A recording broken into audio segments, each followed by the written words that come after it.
Hi, everyone. Thank you so much for joining us. I'm Lucinda Vakura, Senior Director of Business Development and Marketing with the Alford Group. Welcome. Today's event is titled Giving USA 2021, Looking Back to Look Forward. We're going to look at how things have changed in 1 year since the last time we were all together in the Pacific Northwest. Before we dive into the presentation and the panel, I want to tell you a little bit about the Alford Group and Columbia Bank and run through a few housekeeping items. So I know many of you are familiar with our firm, but for those of you who may not be, the Alford Group is a national full-service consulting firm specializing in the nonprofit and social sectors. We offer services in fundraising, strategic planning, communications, culture of equity assessment, data analytics, and more.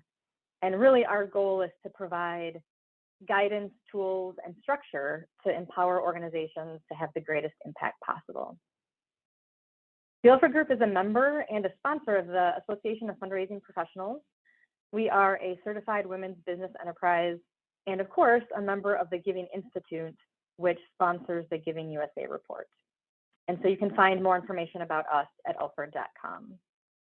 We are thrilled to be co-hosting today's event with Columbia Bank.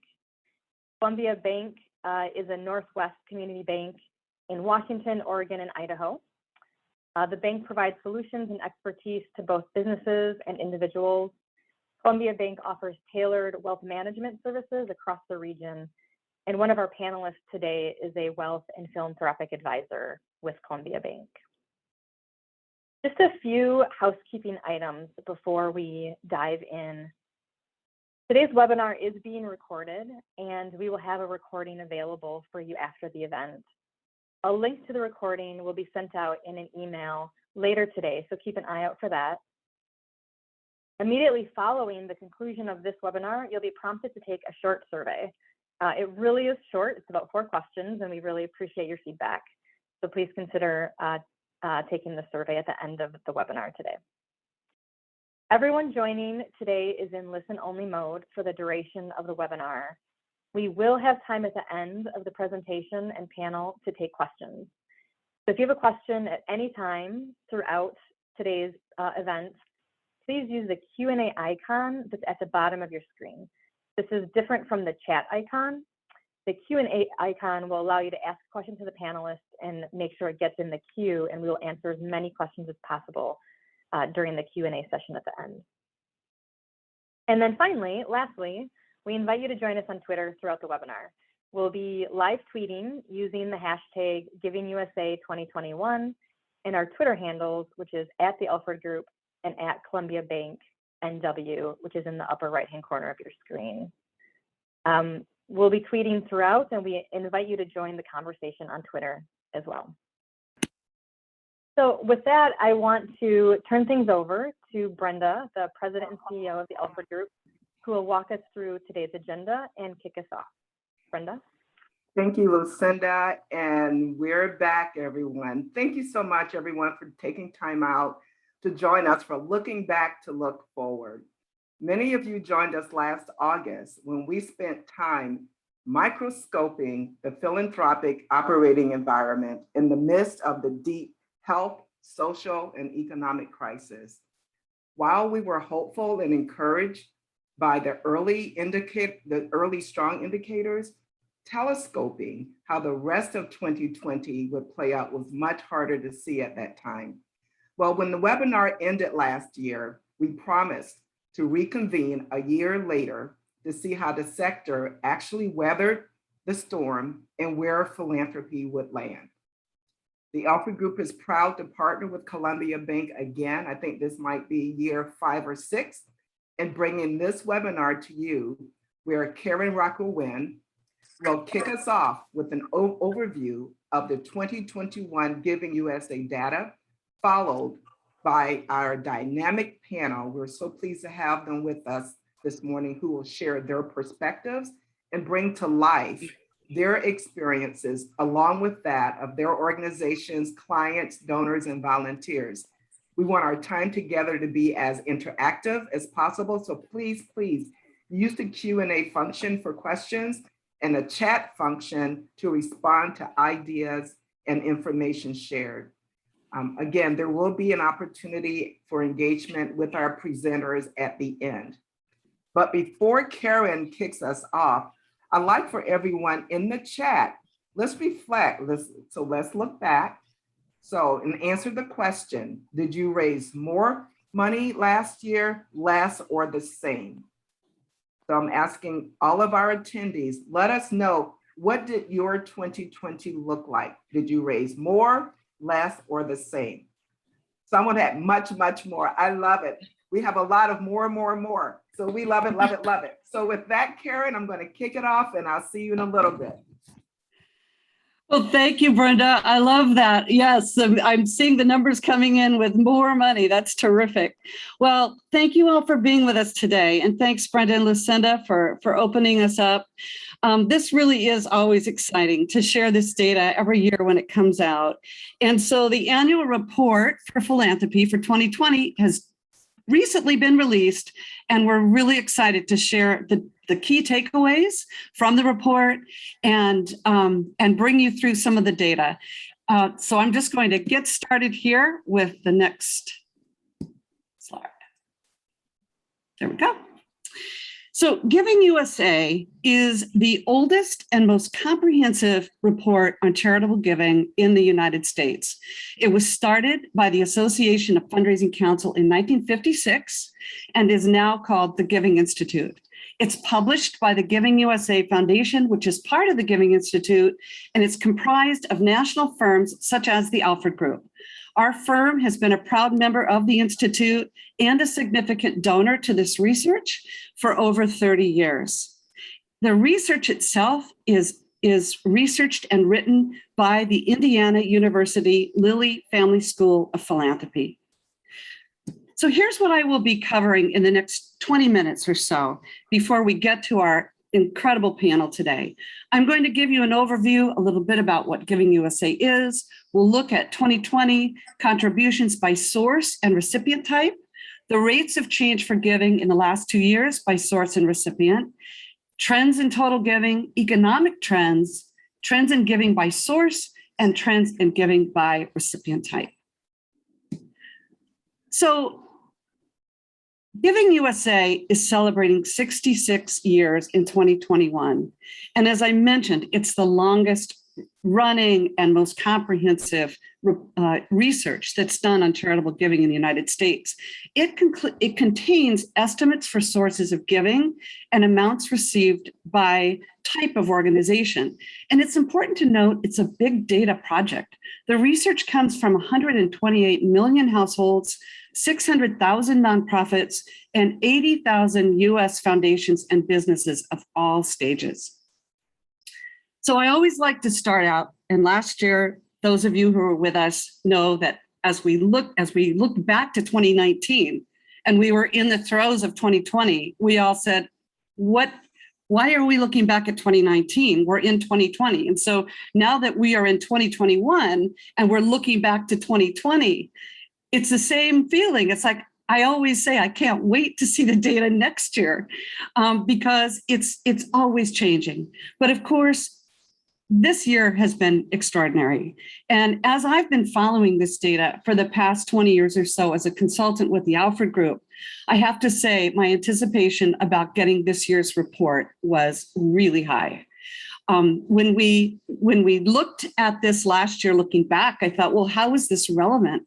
We were in the middle of significant adjustments in our lives due to the pandemic and the racial and social injustice, which escalated with the murder of George Floyd.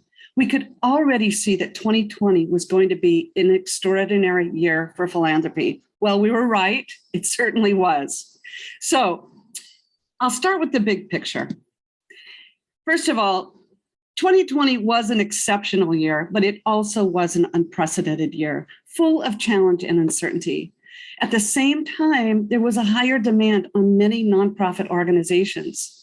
The environment for giving in 2020 was unprecedented, of course, in 3 areas. Of course, the pandemic, which is still unfolding, unlike any other crisis we've ever experienced in our lifetimes.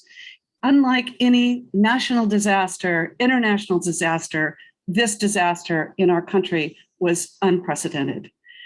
The rise of the racial justice and social justice movements was also significant in 2020, and of course, the economic need.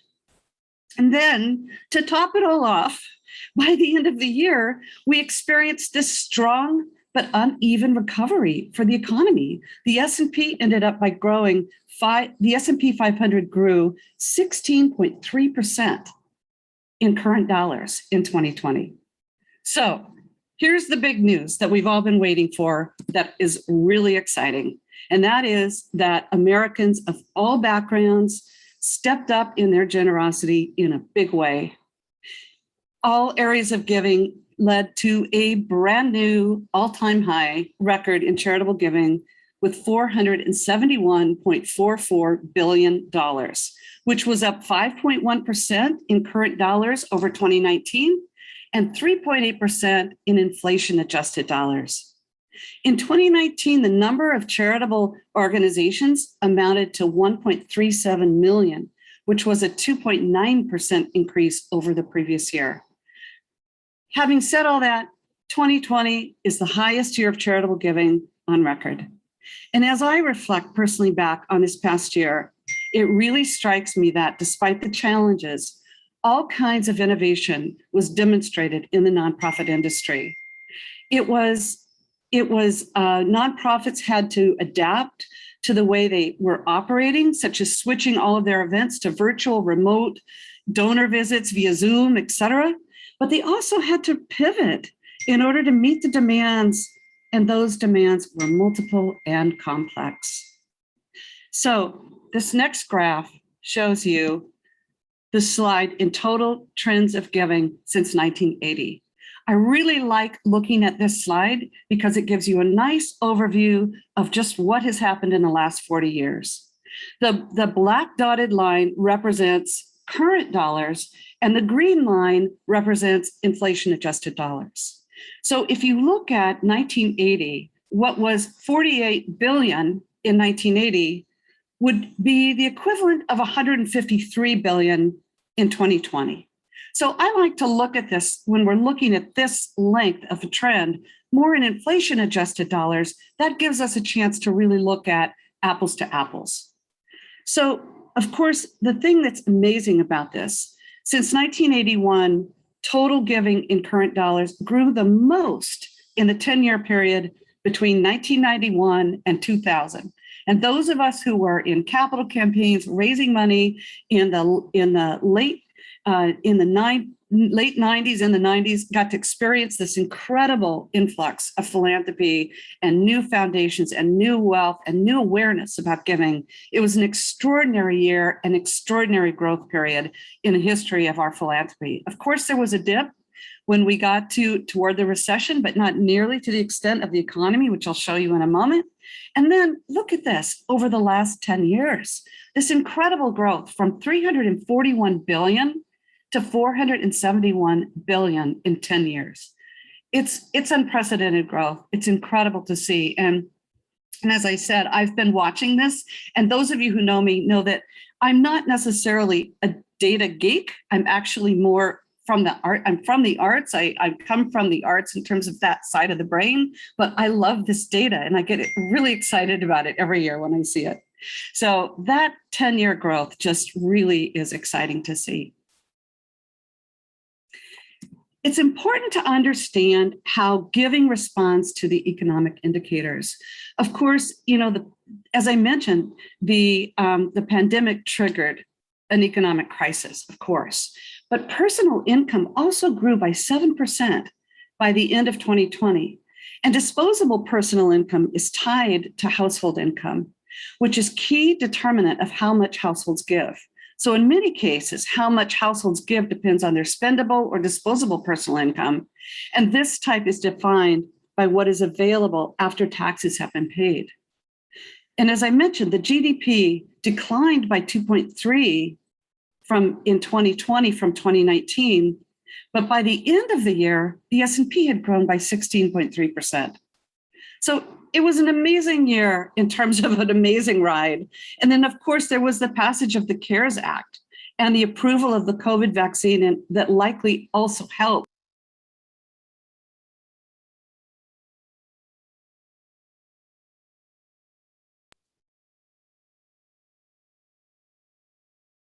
Want to make sure you can hear me. Got a note from the thing. Okay. So the next slide here is a slide that I really do like to share.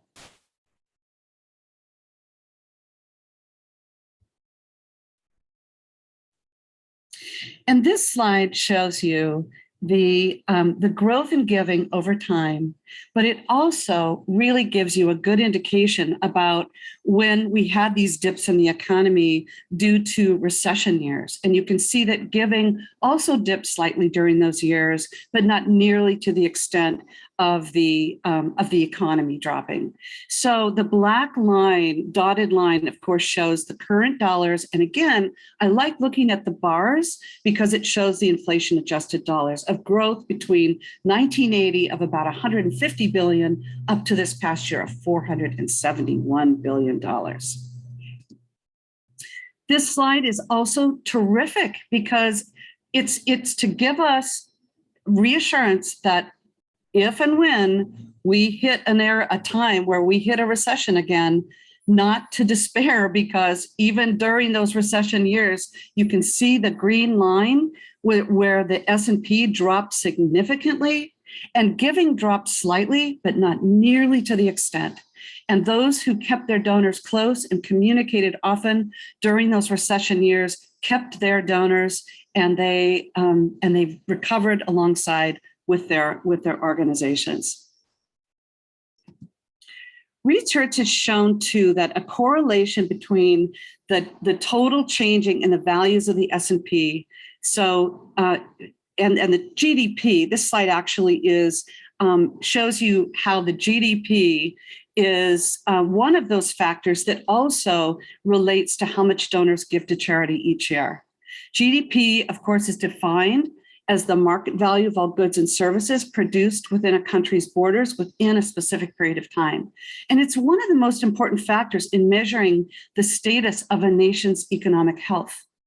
So total giving as a percentage of GDP has been at about 2% for 40 years. And every year, I'll say this every year, I look at this slide and I think, what would it look like if the percentage of giving just went up to 3% of GDP?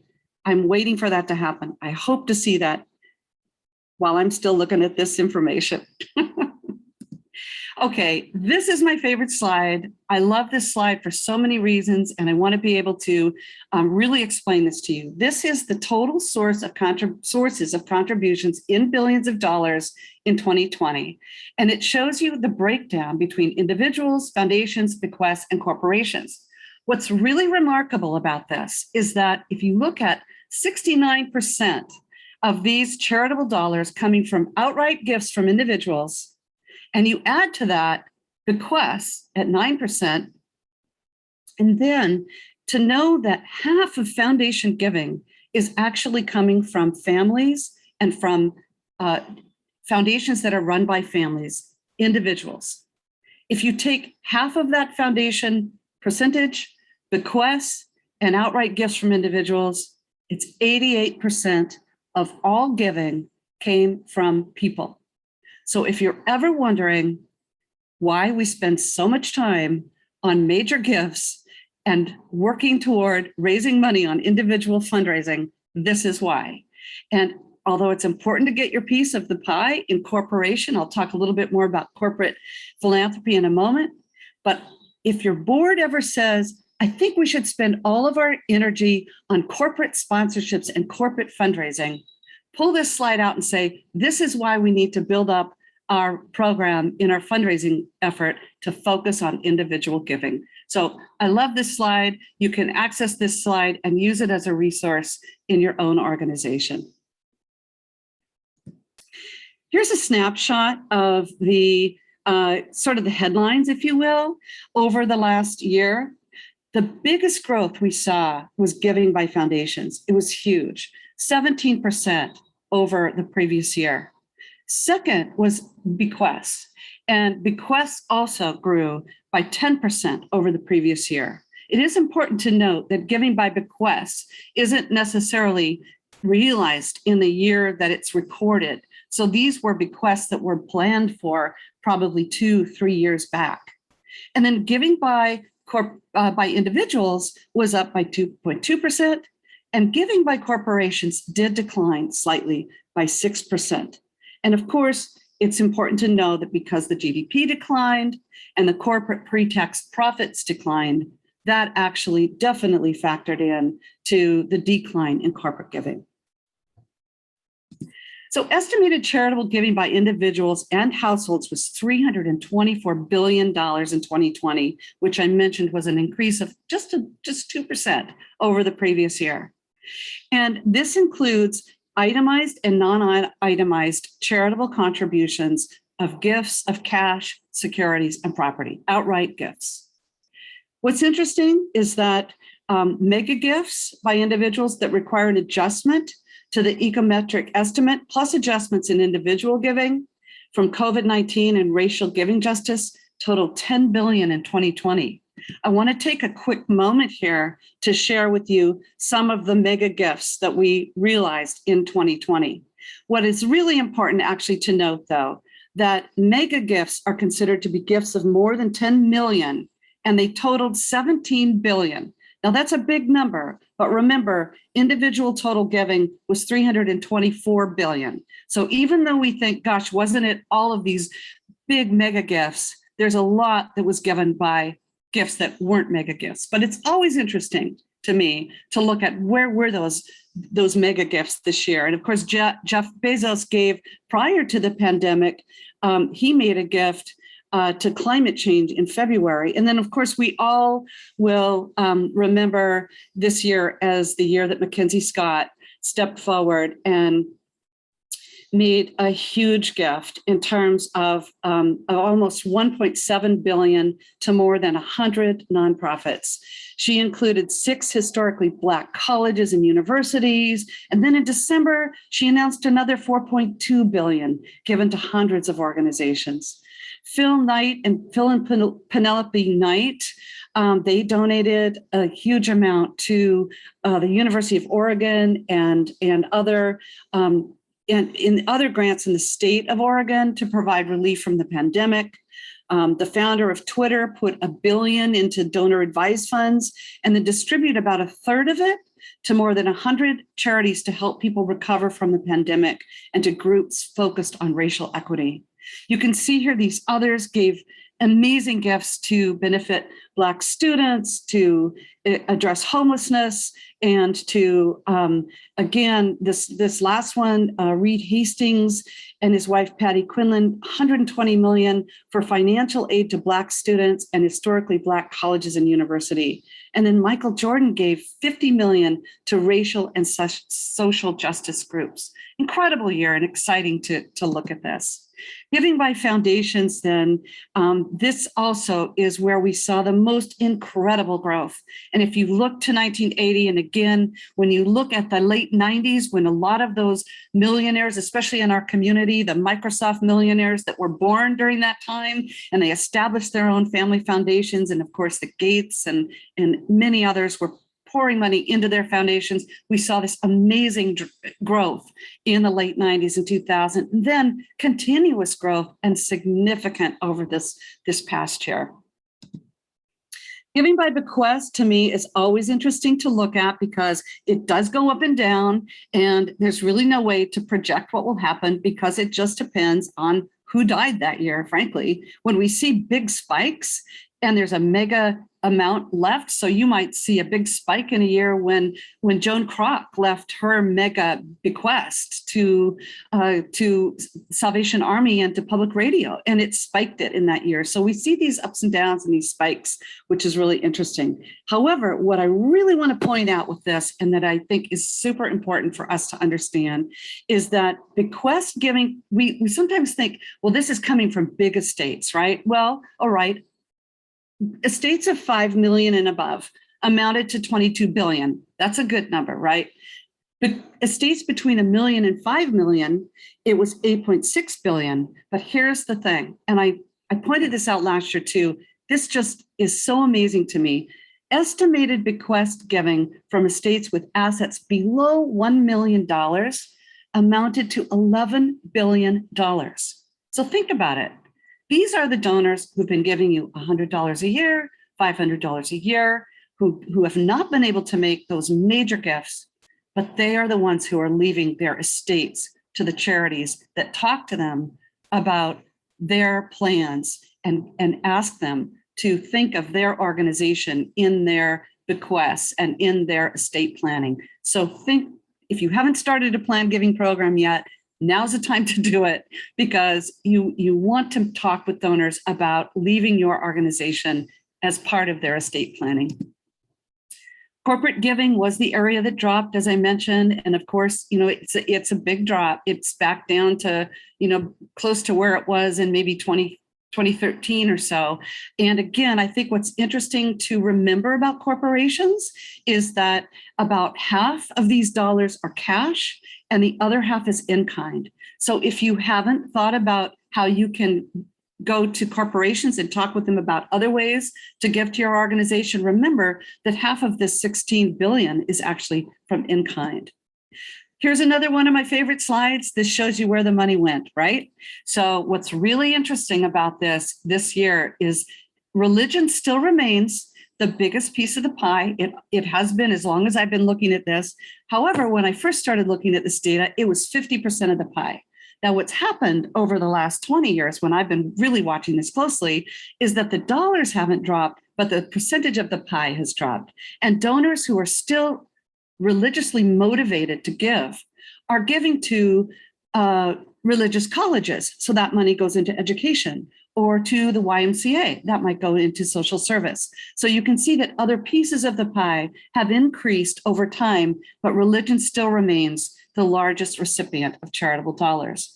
Second is education, and a lot of dollars this past year due to the COVID relief and the pandemic and a lot of other things happening. What you saw with the helping the students in Black colleges, education was a big growth area this year at 15%. Human services is where we saw a lot of dollars go during COVID, but it's now third. And gifts to grant-making foundations, 12%. That includes donors making their gifts to their own grant-making foundations. And you can see the breakdown of the rest of the pie here. Of course, I always look at arts and culture. It's kind of remained at 4% for a long time, but it's near and dear to my heart. And I've been looking at the arts and culture piece of the pie for longer than the last 20 years. So here's a snapshot of the 9 subsectors, just real quick. And that is all of the 9 subsectors actually did increase over a 2-year period, but 7 of the 9 subsectors increased from 2019 to 2020, which is really incredible. And actually 5 of them increased by more than 8%. And that's education, human services, public society benefit, international affairs, and the environment. The only 2 subsectors that dipped in 2020 were health and arts and culture, which is similar to when we see recession years, we see drops in those categories as well. This slide shows you the 2-year period. And if you look at the right column to see the cumulative change, as I mentioned, every subsector has an increase over a 2-year period of time. But public society benefit and environment and animals and foundations and education saw the biggest increases over the 2-year period of time as we're looking at this. So as I wrap this up and looking forward and get you ready for this amazing panel we have, here are some takeaways I have for you. Keep your donors close. Last year was a year when a lot of organizations acquired new donors and expanded their reach beyond their current donors. So how can you keep them close to you? Keep communicating with your donors, keep them close, and make sure that you are communicating. You can't over-communicate. And if you don't have a planned giving program, it's a good idea to start one now. Remember, 11 billion came from estates below $1 million.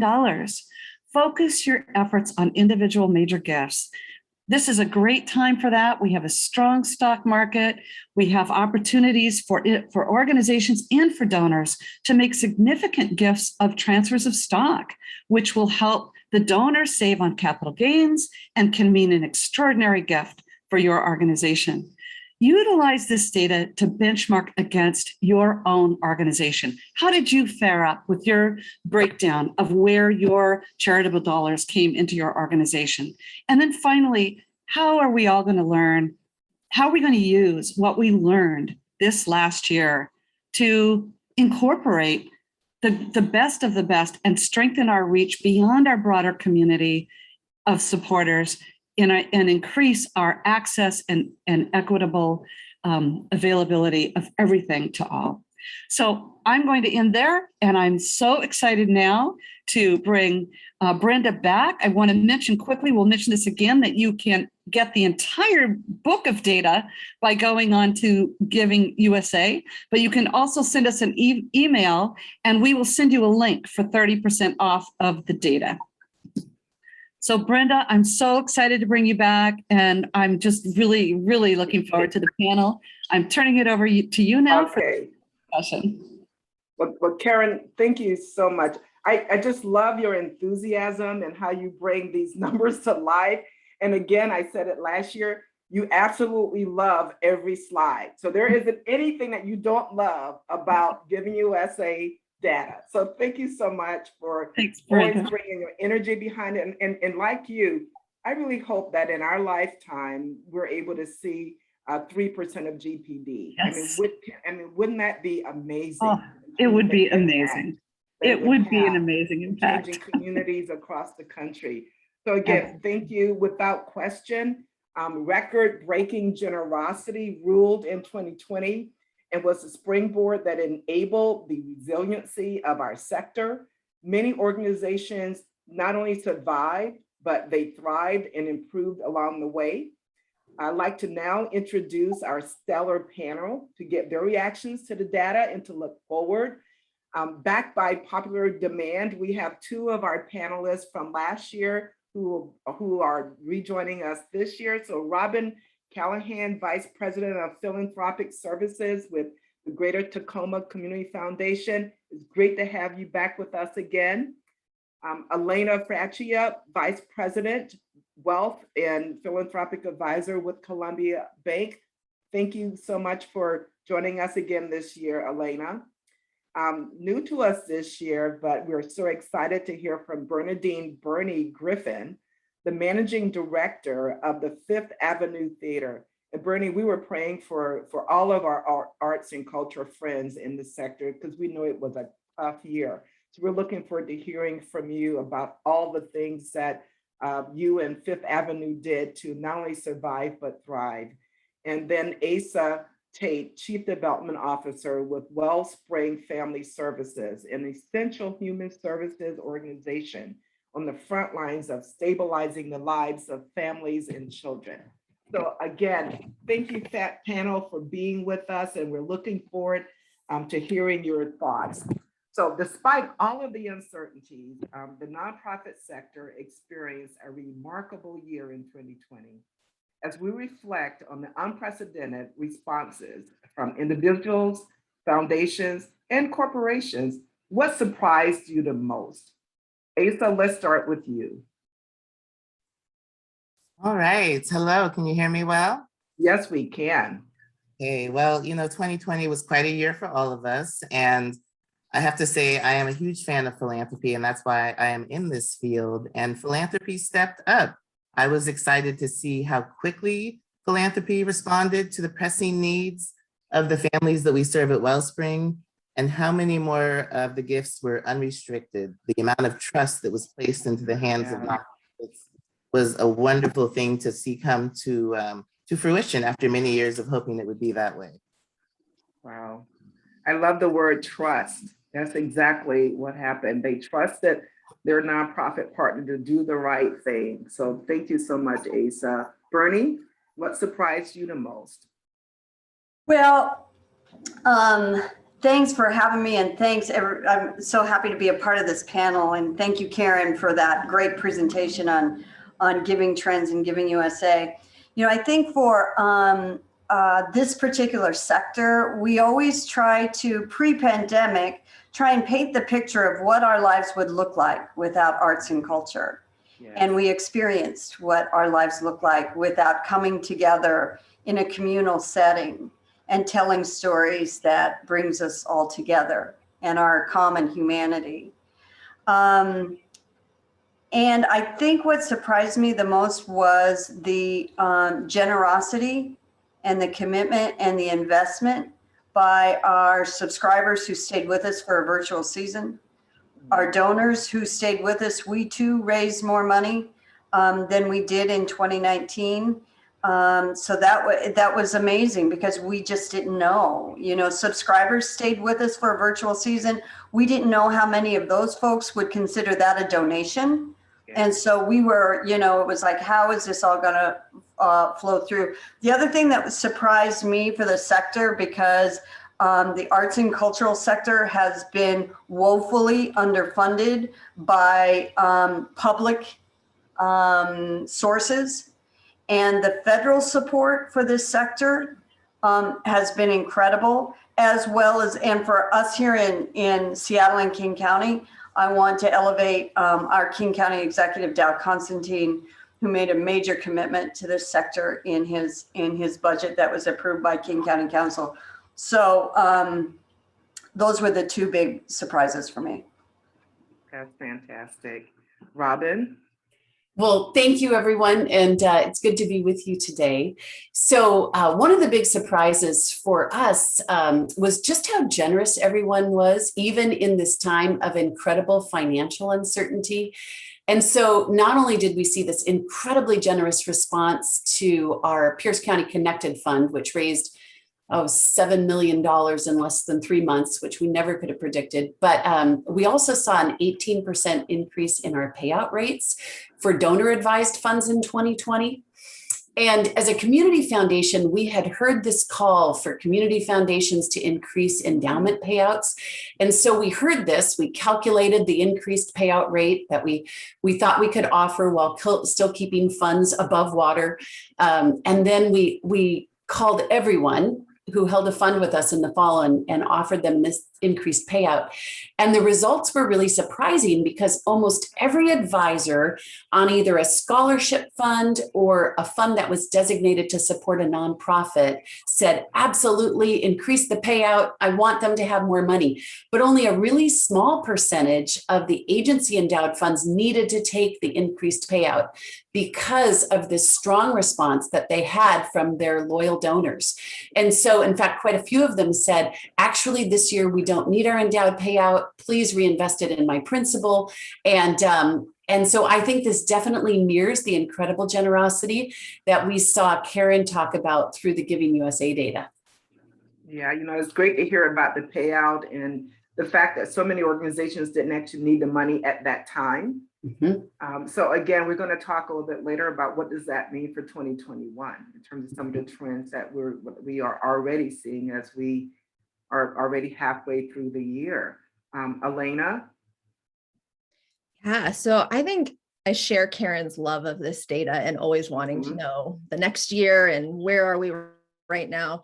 And I think a couple of the things that surprised me is in the fundraising world, we've been talking about the importance of unrestricted gifts and asking our donors for that and trying to just sort of crack that code on how do we talk about that gift and this movement. I know we talked about it last year, this movement towards trust-based philanthropy, trust the organizations you're giving to. And we've been using our inside voices in the nonprofit world to talk about this for years. And all of a sudden that went public last year, where we were pushing philanthropists, we were pushing donors to say, hey, this is the time to increase your gift. And by the way, if you could make that unrestricted, that would be really super for us, employing our people, keeping the lights on, making sure we're still here after the pandemic.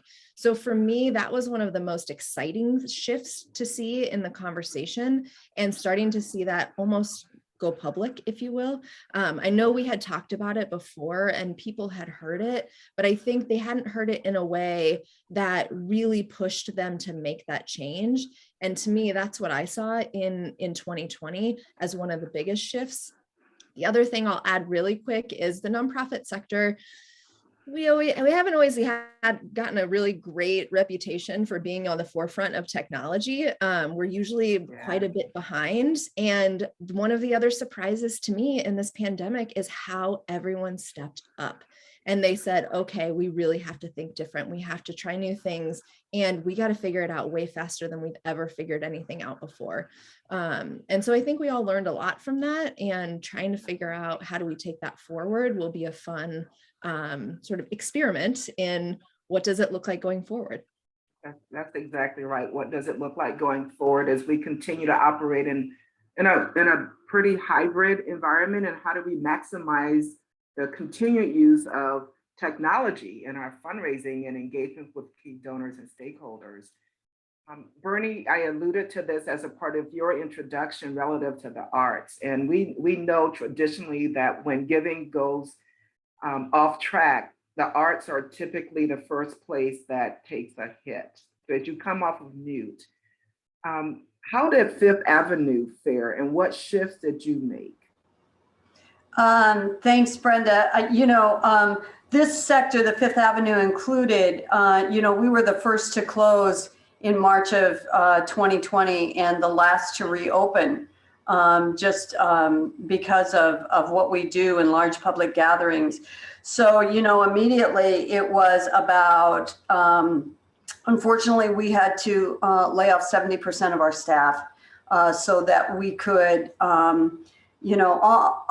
hibernate for a while and then figure out what we're going to do next. And so, the questions are, how do we continue to stay engaged with our patrons and our students, the young people who we work with? How do we continue to tell those stories that connect us as humans? And how do we continue to employ as many staff and artists and artisans and technicians as we possibly can? And so what we did was, we asked our subscribers who had subscribed into a season that was never going to happen, right? How do we start communicating with those folks to say, and their individual conversations, what would you like to do? We would, if you would consider staying with us for a virtual season or donating your tickets, we would be so grateful. But of course, if, because what Robin said, as far as uncertain financial times for everybody, right? Especially at the beginning, we understand too, if you need your money back. So it was truly pivoting to a virtual season to continue to tell those stories in different ways than we have ever done it before. Really having the voice of the artists become loud and clear, pivoting to a different way of developing new musicals, and of course staying engaged with our young people and our students, which are Orlando Morales, who is our Associate Artistic Director for Community Engagement, pivoted the next week. And so we saw our reach expand and reach more young people as well as patrons for all this time. And this is now about how do we start producing again. So we've all become pretty good at staying closed, right? But now how do we start opening up again? So, I would say for the sector, because of those things that I talked about in my last session, as far as those avenues of support and individuals and federal support, we see the light at the end of the tunnel, and at this point in the ball game, it's not the lights of an oncoming train, but it is indeed the light at the end of the tunnel. So, well, I know that's a great feeling, Bernie, to see that light, and it's not a train that you feel like you're going to get ran over, but really a light of hope, and knowing that your donors are there through thick and thin. And I think one of the other things is for us all to recognize and appreciate the value of art and the quality of life. And I think and we saw that, played out with the environment as well, in terms of the value of nature and how life-saving it was for so many of us once we went into sheltering at home. You know, Asa, when we look at the human services sector and being on the front line doing the work of Wellspring, what were some of the takeaways for Wellspring, and what are some of the things that you guys will continue doing as learning? Well, you know, 2020 was a stellar fundraising year for Wellspring Family Services. Our mission is to end the cycle of family homelessness, and it became something that it could not be ignored, and the numbers were only growing of the people who were going to be on the margins. Our data really mimicked the Giving USA data. When I looked at it more closely, our largest increase was from foundations, and the dip was from corporations. Overall, though, we saw our giving increase by 42% over 2019. I'll touch on 2 points that kind of help to tell the story of what we experienced. One being foundations, again, more unrestricted gifts. Foundations gave earlier, and they loosened or removed reporting requirements altogether because they just wanted us to do the work and meet the need. One foundation actually turned down a 5-figure request of ours and instead gave us a $250,000 COVID relief. And that was right on time, and it made the biggest impact for the families we serve across 3 counties. And our single largest donation, back to the slides about planned giving, was a bequest realized in 2020 and made all of the difference. We couldn't have been more thrilled for the thoughts and the planning that went into the estate to care for their neighbors. Wellspring was just pleased by, again, how people stepped up to meet the need and trusted us to know what the pressing and most urgent needs of the families that we serve are. And by having unrestricted funding, it allowed us to be able to cater to the unique needs of each family as opposed to some of the limitations that historically have come with funding. Yeah. So we're thrilled about how our donors performed. We, of course, pivoted how we approach this work, really tapping into technology, as Elena mentioned earlier, and we will continue to do so. Our events became possible. We saved a ton of money having to not feed hundreds of people in the room, but rather serve our community, which I know is what our donors are most happy to see happen. Yeah. We're delivering on our mission. Yeah. Did you say that you're planning on doing another virtual event? We continued in the virtual space this year. We found that it really helped to remove barriers. It's funny, we spend a lot of time at Wellspring removing barriers to service for the families we serve because we know that that's the biggest hurdle, is figuring out where to turn to get the help that you need. But it was the same for the donors. When we no longer had to be in a certain location at a certain time on a certain date, anyone could participate in our fundraising campaigns virtually. We had donors from around the nation and the world. There was no longer an entry to participation. So we had gifts that were, $5, $10, and as well as gifts that were range, all within the same campaign that once would have been a luncheon. Yes, yes. Elena, when we were together last year, you shared pivots that Columbia Bank immediately made in response to the pandemic. Can you expand on some of those shifts? And also, what did you see from your high net worth donors whom you work with in your daily practice, and any reflection on the Mackenzie Scott gift and her impact? Because I know, those are types of individuals that you typically work with. So I'd love to know kind of what shifts did you all make, and how are you seeing their thinking evolve in this new operating environment? Yeah, so I'll start with Columbia Bank and some of the shifts that we made. So the corporate gifts, I saw those numbers went down overall. One of the things that Columbia did is we very early said we're committed to still upholding the gifts that we said we would give.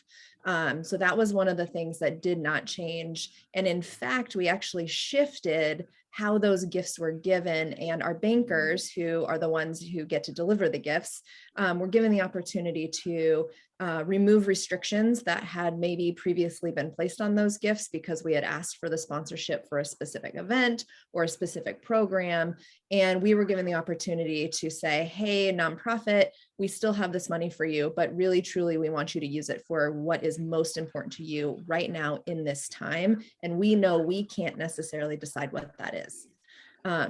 So that was one of the biggest shifts that for me, coming out of the nonprofit sector and then working in the corporate world, was really exciting to see, and something that I was really happy that we were able to do and continue to uphold those gifts, continue to move towards this unrestricted movement and support those nonprofits that continue to be important to us. In my world of working with folks on their financial planning and their wealth management and thinking about what those conversations look like in the last year, one of the biggest shifts that I've seen, again, I'm the fundraising teacher coming out of the nonprofit sector now in wealth management, and I want to tell everybody about charitable giving. I want everybody to have that as part of their plan. But ultimately it needs to be their driven purpose. But one of the shifts that I saw this year was I didn't always have to be the one that brought that up. Our clients are coming to us and saying, as part of my planning, I want to think about charitable giving. It's always been part of our conversations. It's part of our materials that we have. However, it wasn't always top of mind. And I think that was one of the biggest shifts. And when we have folks like Mackenzie Scott out in the world saying, hey, everyone, I'm giving these big gifts. I'm giving them to lots of organizations. And by the way, I'm ensuring that they're unrestricted. She's making a difference in how people see those mega gifts, in how we think about those mega gifts. I work at the University of Oregon too. I know the Phil and Penny Night gifts. I know how those work, and they're really incredible gifts to the university. And they're really specific types of investments in advancing what the university can do. And then on the flip side, we see gifts like Mackenzie Scott's, where those are going to drive a lot of those, the under $1 million folks that are saying, hey, wait, I can participate in that too. I don't have $1 billion to give away, but that doesn't mean I can't give a gift. So my hope is gifts like Mackenzie Scott's are starting to change the narrative around what does the gift look like? How do we do our giving? How do we respond in a time of crisis? And also what she's done this year is saying, hey, I'm not done. It's not just in crisis that we give these gifts, but actually we continue them beyond those movements, beyond the moment in time to say, this is ongoing, this is important, as we look to the future of our communities and what our communities need, and sort of evening that playing field, which is the whole purpose of the nonprofit sector, right? We're here to fill gaps in services. And how can we start to bridge the gap in wealth and services? And I think that this is the opportunity in fundraising. You're absolutely right on. And, as we now turn to Robin, one of the major bright spots was the outpouring of support that came from donor advised funds. And I mean, the numbers are just extraordinary. So, please share with us, Robin, how are these donors now approaching their giving during this time? Well, we found that donors, as we've already talked about, were really focused on supporting the organizations they've always supported, but they were also really focused on the needs of the community and where their contributions could have the greatest impact. And we also saw fund advisors wanting to support organizations which were both led by and serving BIPOC individuals. And so I would say, in line with funding the greatest perceived need, we saw a 35% increase in donor advised funds to basic needs, and also a 35% increase to faith-based organizations. And we think that that second one was likely due to the frontline role that many of those organizations were playing in just addressing the impacts of COVID for the most vulnerable in our communities. We had a lot of fund advisors who joined us in the Pierce County Connected Fund because that was really focused on serving organizations and individuals who were assisting those disproportionately impacted by the effects of COVID. And so again, just really digging down into the kind of equity piece, which I know we're going to get into, but this was clearly a time in which the economic disparity and the impact of COVID was really elevated for us. And I think it really made visible that which those of us working in this sector already know, which is that when crisis hits, people experience it disproportionately based on their economic wealth and support systems and kind of support structures. And so we also saw, I think Asa shared this, and Mackenzie Bezos demonstrated that trusting nonprofits to do their work and to know their need and how to use their funds, that has become a big issue for us. So we saw fund advisors giving unrestricted funds instead of support for specific programs or events. We really hope that this trend of trusting nonprofits to know their areas of greatest need will continue. And we now, I think our next horizon is really encouraging multi-year DAF grants. And so in addition to unrestricted, multi-year funding is kind of our next frontier that we're really working with our fund advisors to understand the importance of. And then lastly, we really find that individuals with donor advised funds are looking for innovative ways to use their funds apart from just grants. So for example, one fund advisor who had joined the COVID response grant making committee used his donor advised fund to fund bridge loans for nonprofits who were using CARES funding to provide rental assistance funds up front while waiting to get reimbursed from the county. So kind of this whole idea of being reimbursed for funds continues to be a huge issue for nonprofits and the way government agencies contract. So I think this is another great opportunity, is just innovative use of donor advised funds. And we find our fund advisors are really looking for a different way than just making a grant to have an impact on the nonprofit and social service sector. Yeah, it's so wonderful to hear about innovation in philanthropy. Oftentimes we don't think about innovation because we're so accustomed to doing things in the same old way, but this has really been, I think, that moment to really think, how can we innovate? What are the different pivots that we can take as an organization? And one of the things that we all had to do when we went into this, sheltering at home, was moving into what we would call a startup mindset, where we had to adapt, ask different questions, and essentially decide if we were going to sink or swim.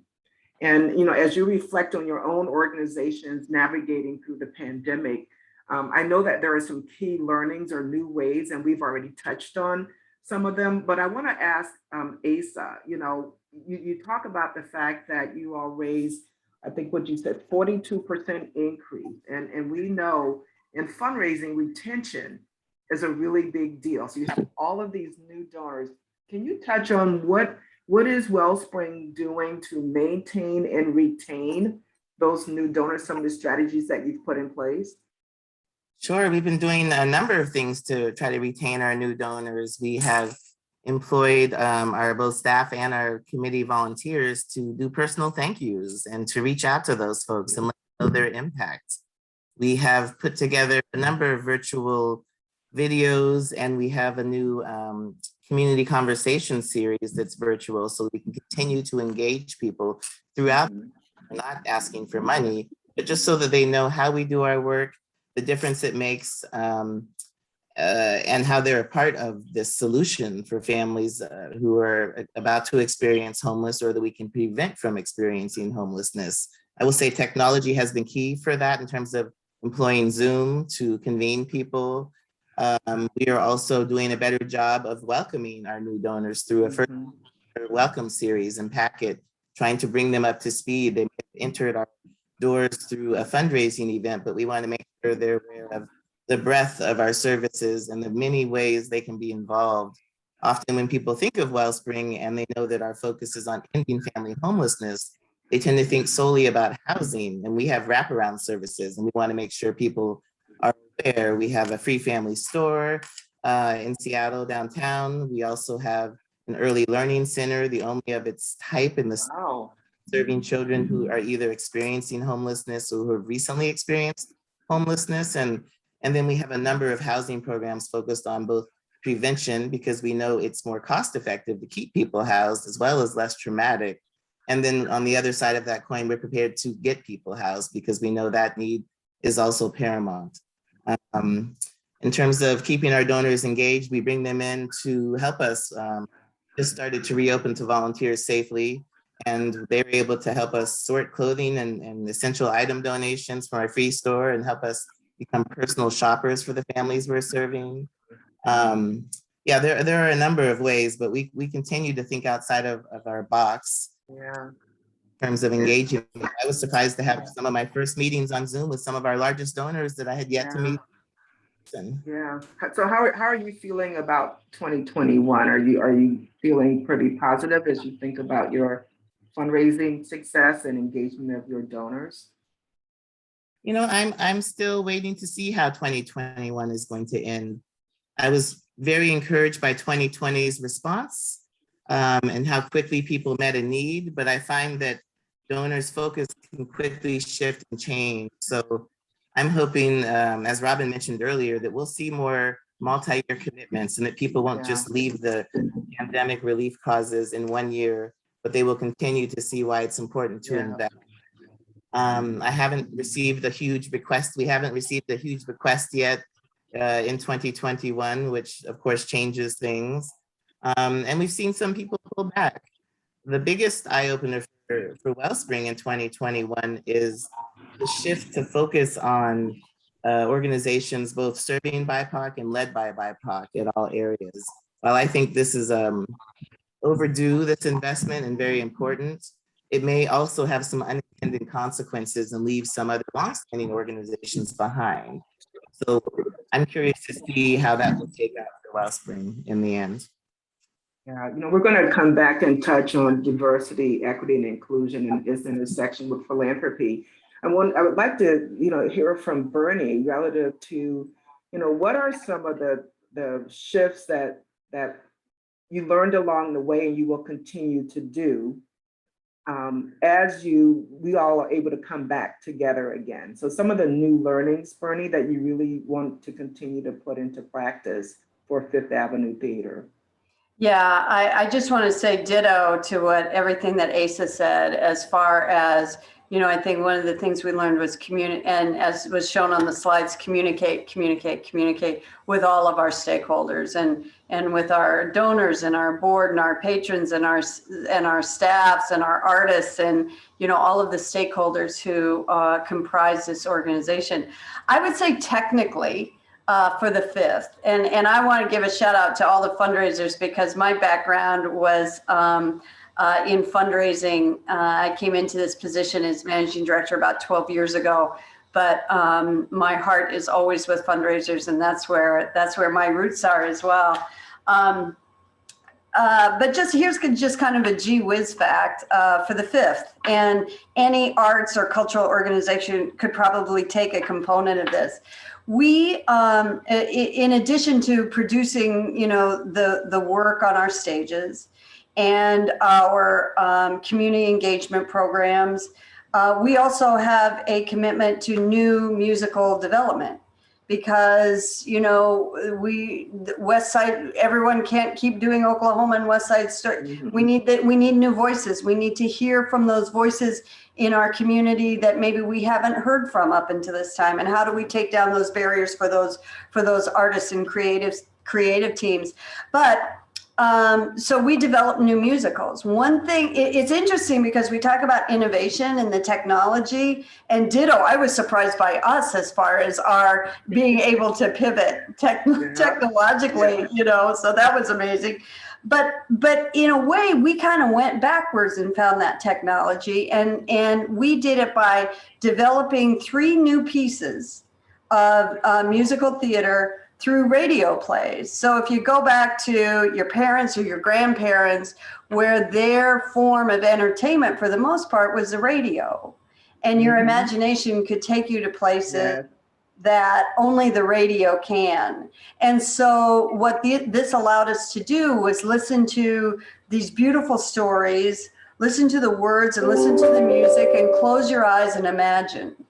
And I believe that we're going to be taking that particular form of work that we happened upon during this time and bring it forward. It's not going to be just that, but that could be a really important piece to continue to build and support the creative teams along the way. So Yeah. a little gee whiz on the art side. That's exciting. You know, I want to go back to the diversity, equity, and inclusion touch point. Elena, you touched on it, and Asa, you did as well. I just want to, when we think about diversity, equity, and inclusion, we really hope that this is not a moment, that this is really beginning of a movement as we look to bettering things for all people. I'd like to know, where is your organization experiencing any headwinds or tailwinds as it relates to DEI? And again, reflecting, is this a moment or do you feel this is a movement? Robin? Well, it's a great question. We actually don't see equity as either a moment or a movement. We really see it as the meaning of our work. We think that this is at the heart of what we do. And our fund advisors, well, some of our fund advisors, but our aligned philanthropic partners really recognize the importance of centering equity. And a lot of them are looking to us to provide that leadership. And so we have entered into an organization-wide planning process to develop this aligned multi-year initiative that's really centered in equity. It's focused on community-wide systems change. And we're talking about this at all levels of our organization. It's reshaping our work. We're really excited to further engage our fund advisors in this work. We know that it is critical and that it is something that will persist for us forever. I love it. Thank you. Elena, what are we seeing at Columbia Bank when you all reflect on your work on this front? I think this is an important time for banking in general to start asking questions about how we do our work, what leadership looks like, and the bank is asking those questions. We're doing the work internally. We're doing the work with our clients and learning from the people who we sit next to in the office.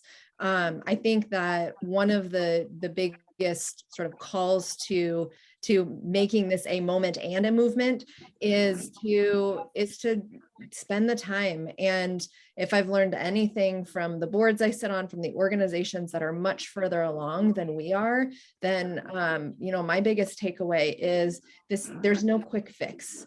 There's no immediate thing that you can do today that just upends and changes everything you've done in the past.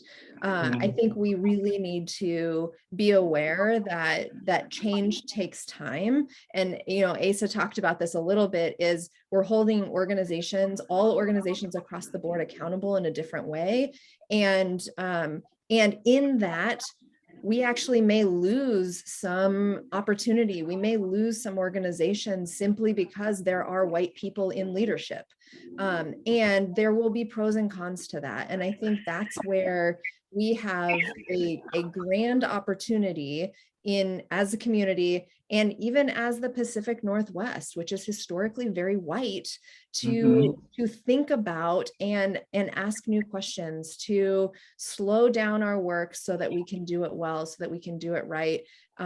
Start being aware of the biases that exist in the structures that are already putting people behind. So thinking about what does that look like in each of our work, in each of our opportunities to step up.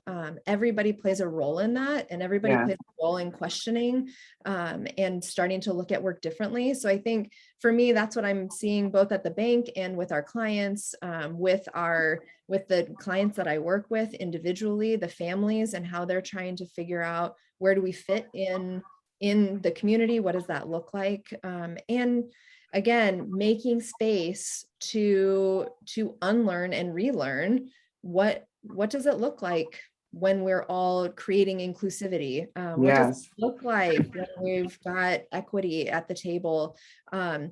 It means things have to work really differently. And Yes.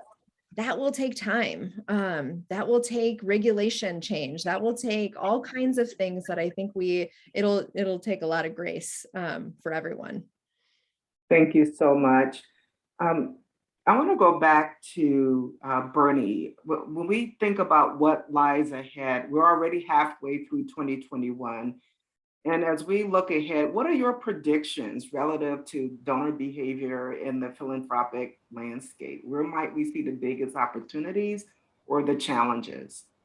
What are your thoughts? Oh, wow. I am wired to be an optimist. And I think all of us in the fundraising field are optimists because we see what the possibilities are. Mm-hmm. And connecting folks with those possibilities is I don't think you can ask for a greater kind of life's work than that. That's a pretty amazing privilege that we all have in our respective fields. I am optimistic that folks will once again come back for those communal experiences of storytelling in a live setting and being shown a different world through arts and culture it speaks to our souls. It makes us who we are as humans. And so I remain optimistic, both for all areas of philanthropy, as well as ticket buyers, right?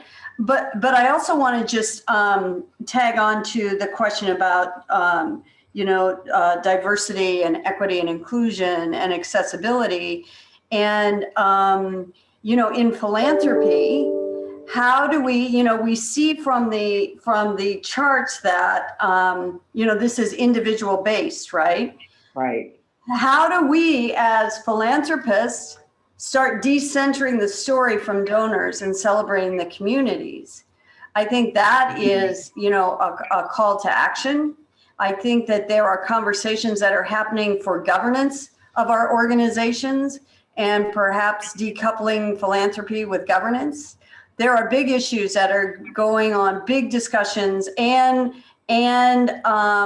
plans and action that are happening within our sector that are going on nationally, regionally, and locally. Fantastic. Asa, your thoughts on what lies ahead and any additional thoughts you might want to share relative to diversity, equity, and inclusion? Yeah, two things. I want to touch back on DEI, diversity, equity, inclusion, and access. I love to add that A because I think it's important to think about all of the needs of communities. But I think it's important for us to not be performative with our statements, but to really walk the talk. And I've seen a lot of statements on the internet, every social media platform in the last year, especially from corporations, interestingly enough, who's giving kind of kick down. At Wellspring, we take it very seriously. It's been DEIA is one of our foundational values. It's part of who we are. We have a staff position dedicated to it. We train our internal staff and our community partners in this work.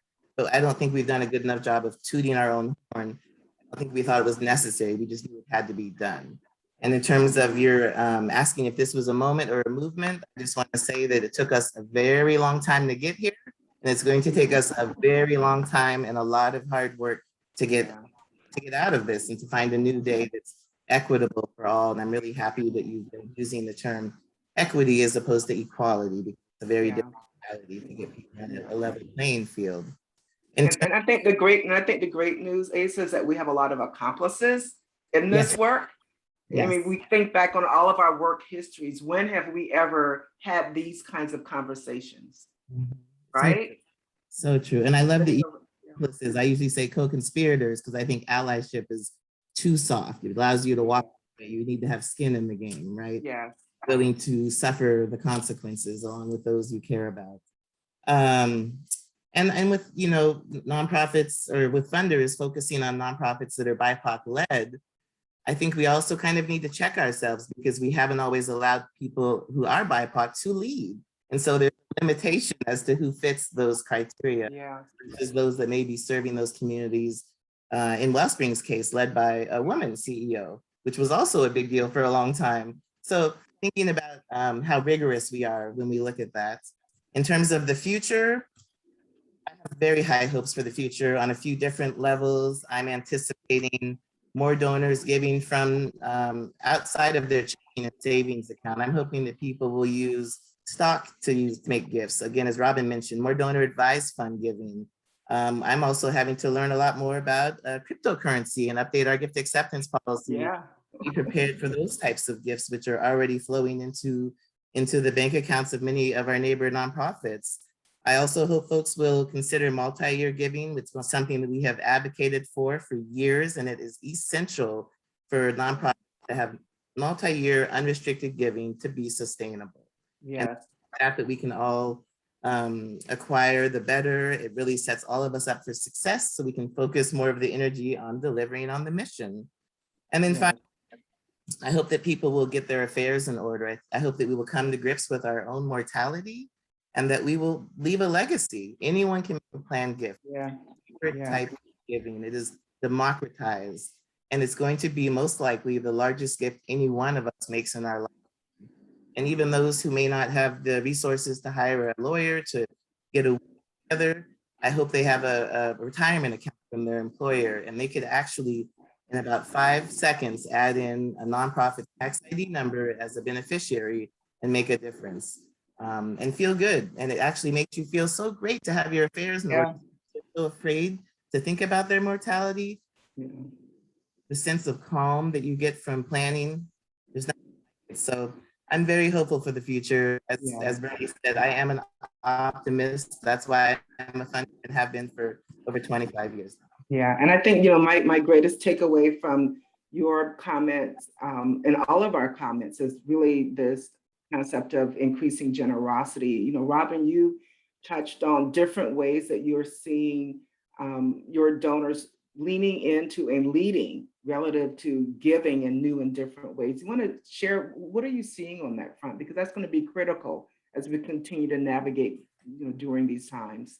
Right, thank you. Well, when we think of nonprofits, we traditionally think of cash gifts. So before I came to the Community Foundation, I was the executive director of a nonprofit for 15 years. And coming from that role, I tended to think of cash as the best gift. But in my current role, I've really come to see how much we're potentially leaving on the table if we don't help donors see a bigger picture of what's possible. And so donors who work with an advisor will know this, but not everyone does. We see that huge $11 billion coming in from folks with under $1 million of net worth. And so what that tells us is a lot of people do their own legacy planning. And so Karen is going to put up a slide that shows the percent of assets that are not held in cash wealth. And this is a little small. We're also going to have a link in the chat so you can actually go look at the slide. But what I really want you to do is I just want you to focus on the green versus the blue. So notice that the green is cash assets, liquid assets, and the blue are all of the non-cash assets. And so what this does is it really creates a tremendous opportunity for all nonprofits. And so kind of piggybacking on what Asa said, the first thing that I think you want to do as a nonprofit, especially if you're new to this field or you're a small nonprofit, just getting started, is to make sure that your donation site or your event form are really configured to capture a donor's intent to give a gift of stock or a grant from a donor advised fund or even cryptocurrency. So using a platform like BitPay as a plugin that will allow people to give gifts of cryptocurrency. And then also we want to make sure that all of our forms are configured for monthly and multi-year giving. We need to make it as easy as possible for people to to like reduce the barriers. We talk about access for the clients that we serve. We also want to reduce the barriers that make it difficult for people to do the very behavior we hope to see, which is unrestricted multi-year giving. And also think about putting your tax ID number in your footer. If we hear from planned giving attorneys all the time that if nonprofits were to put their tax ID number and address in the bottom of, make sure it's a part of their website, it would make it so much easier for them to get left in a will. And then the last thing I just want to, touch on is just the criticalness of having a planned giving program in place, which allows you to do things like accept a life insurance policy or be the beneficiary of a 401k or real estate. So we've talked a little bit about the critical, immense transfer of wealth that's taking place over the next 50 years. I know we're coming at this from all over the region, but in Pierce County alone, the transfer of wealth is expected to be $489 billion taking place over the next 50 years. And so while many nonprofits don't have a team in place to accept assets like real estate, there's other organizations that they can partner with, including their local community foundation, who can accept complex assets on their behalf. So I think you can stop sharing the slide, Karen, but thank you. So if you don't have a planned giving program in place, I'd just like to point you to a resource called Leave 10. It's an organization that's committed to increasing the number of people who leave some of their estate to charity. In this case, of course, the aspirational 10%, but wouldn't we be happy with 1% or 5%? So Leave 10 does this by raising awareness among community members and inviting people to take a giving pledge, but also by giving nonprofits like you the tools to create and grow a planned giving program. And then they're also giving professional advisors the tools to have a philanthropic conversation. So in a minute, we are going to have a link to the chat. This is for leave10.org's toolkit, and the tools are free. And I'll just share with you that if you're in the South Sound, we actually will be launching the Leave 10 toolkit at an upcoming virtual South Sound Philanthropy Summit on September 24th. It's $25 to attend. Anyone is welcome to attend. You don't have to be in the South Sound. But I just want to encourage you that if you don't have a planned giving program in place, this is the year, and you have the tools at your disposal to help you do it. Thank you, Robin. That was a lot of great information. I'd like to have Elena wrap us up with the future of philanthropy, and what are you crystal balling? What should we look forward to? Well, there's nothing that makes me happier than a whole bunch of people talking about planned giving. So, and I think those that are on the call that already know me and have sat in some of my presentations know that this is like my favorite topic of all time.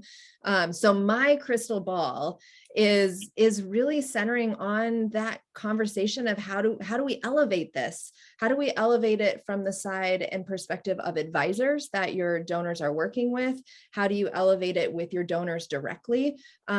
What I will tell you is that most people, and I think Asa brought this up, most people don't want to talk about their death. Actually, I'm taking Asa with meetings with me after what she shared, because they don't want to talk about their death. They don't want to talk about their mortality, which means we're paralyzed and not taking action.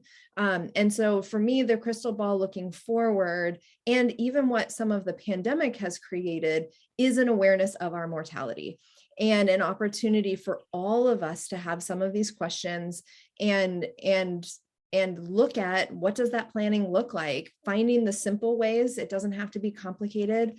Finding advisors that you can partner with in your community, that you can ask questions of and say, hey, I've got a donor that has questions. Can we work together on this? That's something that I'm seeing a shift in, and I'm hoping that we'll be doing more of as well. And then the other piece of that I'll just put a pin in is there is a huge transfer of wealth coming.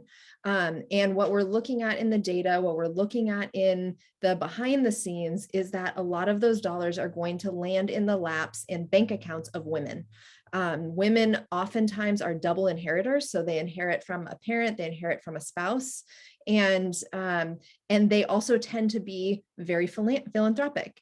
And so how do we position and help women to gain some confidence and understanding of what these planned gifts can look like, and how to give back in the communities and the resources and the programs that are important to them?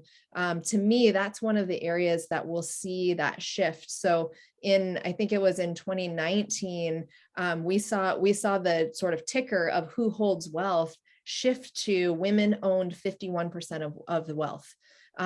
That's the first time that's happened. And there's some history behind it where women didn't have access to bank accounts. Women couldn't put things in their name. So already behind, and yet we're seeing that shift already by 2020, by 2021. That the wealth is being held in larger and larger amounts in women's names. So to me, that's an opportunity for us to just start to think about, how are we communicating to our donors? How are we making sure everyone is at the table? I see that in advising worlds all the time, where historically people only talk to the men at the table, and women are not having that anymore. And so how do we even the playing field? How do we have new conversations around donations and understand who's behind the gift, and elevating planned giving? Because ultimately, if people aren't comfortable giving away their dollars today, they may be comfortable as a percentage of their estate. Wow, this has been a fantastic conversation, and all valuable information and insights. We are so grateful to you for spending time and sharing your wonderful thoughts and experiences with us. We only have time for a couple of questions. One of the questions that we've had a number of our attendees ask is a question about donor advised funds. Karen, where are donor advised funds counted as we look at the Giving USA data? That's a great question. I'm glad it got asked, because it gets asked every year, and we all have to stop and think for a moment too. When donors put their funds into a donor advised fund, it is counted in public society benefit as the recipient, unless it is housed at a community foundation, as Robin was saying, then it is counted as giving to foundations.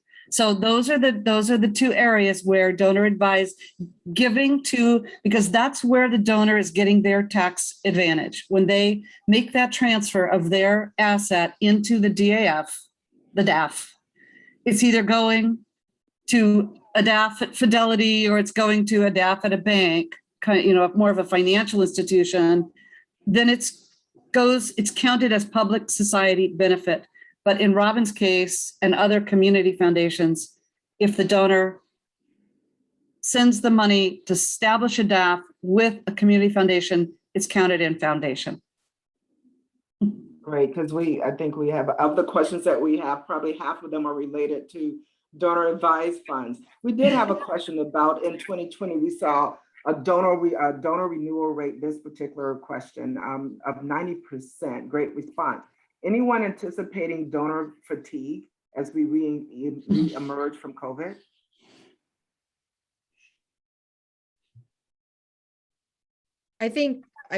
I'll maybe take a guess at that. I think donors will be fatigued, but only in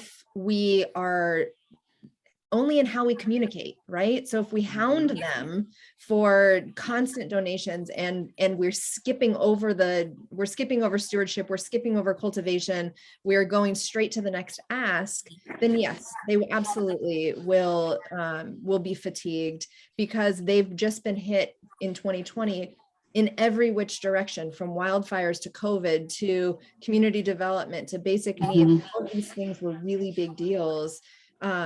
So they may be, but I think donors who feel that they've been thanked, who have that stewardship that's happened, those are the ones who will continue to show up and won't feel the fatigue in the same way. Thank you so much, Elena. As we come to a close, I just want to say it behooves all of us in this sector to make the practice of building our own organizational resilience on an everyday habit. So we're not only surviving the current crisis, but also emerging from it stronger and better poised to meet the needs of the communities that we serve. We've heard a lot of wonderful advice and insights here relative to nonprofits thinking long, taking the long view as well as the short view, tapping into your superpowers as it relates to engaging with your boards, your staff, the communities, your volunteers, and know that even in a crisis that there are opportunities to accomplish more. So, and lastly, keep going. So with that, thank you for being with us today. Lucinda, I think you may have 1 minute to wrap us up. And again, look forward to seeing you all next year. Yeah, just a few wrap-up items. And I echo what Brenda just said. Thank you. Thank you to the panel. Thank you, Brenda. Thank you, Karen, for the overview of the numbers, which is always so inspiring and helpful every year. A quick reminder here that you can purchase the Giving USA data and materials at a 30% discount using our discount code. So to receive the discount, send us an email at info@alford.com and we'll respond with a unique link to place that order. So we're unable to share the full data that you heard today, but we can give you this discount to purchase the data on your own. A reminder to keep an eye out for an email from us with a recording of today's presentation. When we end this webinar, you'll be immediately prompted to complete a very short survey. It's truly short. I think it's 4 questions, and we encourage you to complete that. We would really appreciate your feedback. And if we didn't have a chance to answer your question today, there were a lot of questions, please feel free to contact us. You can email us at that same email, info@alford.com. We will get back to you as soon as we can, and we want to continue this conversation. With that, on behalf of the Alfred Group and Columbia Bank, we will conclude today's session. We really thank you for joining, and again, want to continue this conversation. Have a really, really great day, and we will now disconnect. Thanks, everyone. Thanks, Take care. everyone.